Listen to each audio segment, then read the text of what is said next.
When we see Islam in the news, it's usually tragic. We see bombings in the name of Allah, shootings in the name of Allah, stabbings in the name of Allah, vehicular attacks in the name of Allah, cartoon riots in the name of Allah, grooming gangs raping little girls in the name of Allah, female genital mutilations in the name of Allah, persecution of religious minorities in the name of Allah, and so on.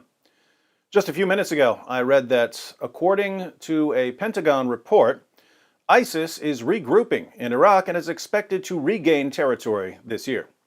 Almost as disheartening as the endless bloodshed produced by Islam is the deranged love affair between, on the one hand, Western politicians and journalists and educators and entertainers, and on the other hand, the twisted teachings of an illiterate 7th century Arabian warlord.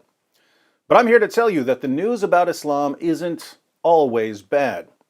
Every once in a while, there are some silver linings to dark clouds of death and dismemberment. NBC News posted an article titled, "Life Under ISIS Led These Muslims to Christianity." Since this is NBC News, the article is obviously going to remind us that it's only the extremist religion hijackers who are responsible for the atrocities carried out in the name of Allah. But let's read this anyway. 4 years have passed since the Islamic State group's fighters were run out of Kobani, a strategic city on the Syrian-Turkish border, but the militants' violent and extreme interpretation of Islam has left some questioning their faith. By the way, what NBC News calls the violent and extreme interpretation of Islam just so happens to be Muhammad's interpretation of Islam. So, this didn't start with ISIS. A new church is attracting converts. It is the first local Christian place of worship for decades. If ISIS represents Islam, I don't want to be a Muslim anymore, Farhad Jassim, 23, who attends the Church of the Brethren, told NBC News. Their God is not my God. Notice, ISIS is simply doing what Muhammad and his companions did. But most Muslims have never read about what Muhammad and his companions did.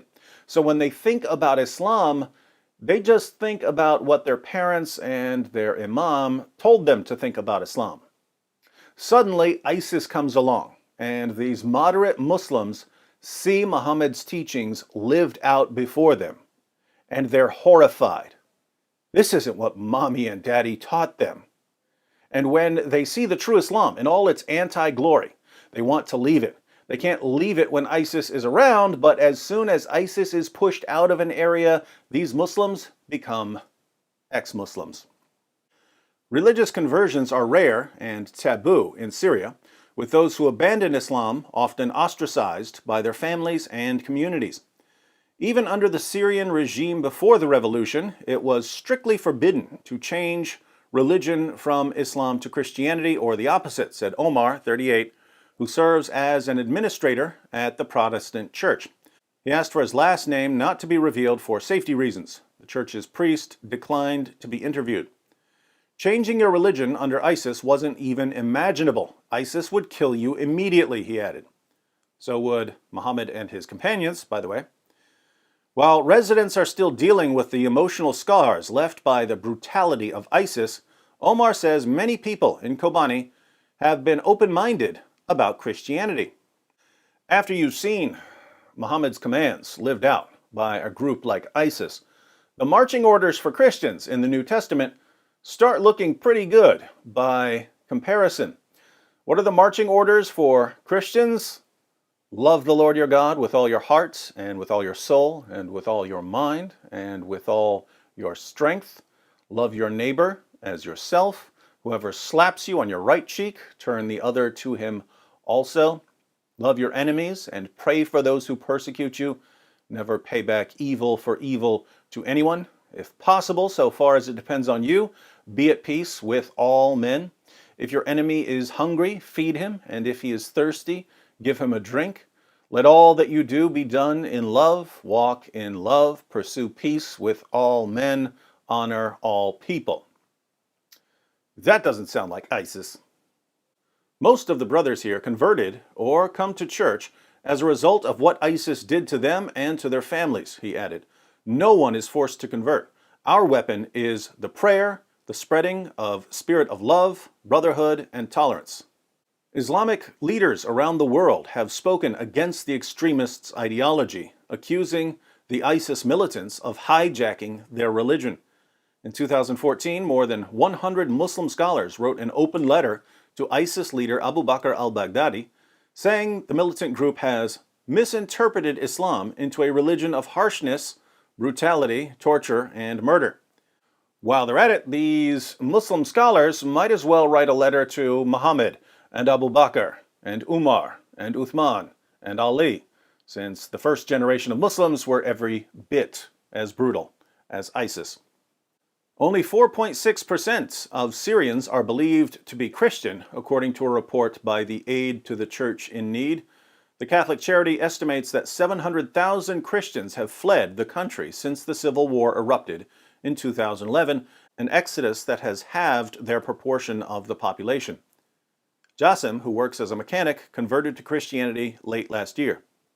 He says he was jailed by ISIS for 6 months in early 2016 after the militants discovered he didn't know the basics of Islam. He says he was tortured in ISIS captivity and forced to read the Quran. He was tortured and forced to read the Quran. Those don't have to be two separate things, by the way, since reading the Quran is a form of torture.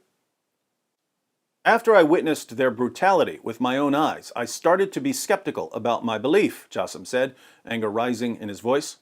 After hearing about the Church of the Brethren, which opened in September and is part of a denomination with its origins in 18th century Germany, Jassim decided to visit and see for himself what it was all about. It didn't take me long to discover that Christianity was the religion I was searching for, he said. But walking away from Islam meant his relationship with his parents and other family members was over. Think about this. Muslims in Syria know that if they leave Islam, their families are going to turn their backs on them. But they've come to despise Islam so much after seeing it lived out by ISIS jihadis that they're willing to give up their families in order to leave their religion. Fighting back tears, Jassim says he hopes that his loved ones will not only one day forgive him for finding a new faith, but consider converting themselves. Like Jassim, Firas also turned away from Islam after witnessing ISIS atrocities. He converted to Christianity around 6 months ago. ISIS members were terrorizing people and then going to the mosque to pray to Allah, said Firas, 47, who is a farmer and asked for his last name not to be published for security reasons. After their prayers, they would leave the mosque and terrorize people again. This is something that's been witnessed around the world. Certain Muslims come out of the mosque more violent than when they went into the mosque. This is confusing to some people because they assume that focusing on worshiping God should make you more peaceful. They don't realize that if you go to the mosque and focus on worshiping a God who orders you to violently subjugate the entire world, it's not going to make you more peaceful. It's going to turn you into a killing machine. Firas says that he has not turned against his old faith and that all of his relatives remain conservative Muslims. But the brutality he witnessed in the caliphate was too much to bear. If heaven is made for ISIS and their belief, I would choose hell for myself instead of being again with them in that same place, even if it's paradise, he said.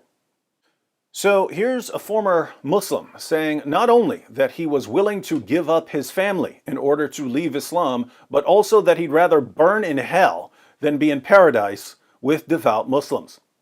This is a massively negative backlash against the commands of Allah and Muhammad, and it's happening in the very heart of the Muslim world. Now, if Muslims are leaving Islam, even in Muslim countries, even when they have to give up their families, even when there could be violent retaliation, what do you think would happen if Muslims were free to leave Islam without any fear of repercussions? ISIS will eventually be defeated, but not before it sears a perfect image of Muhammad's teachings into the minds of generations of Muslims.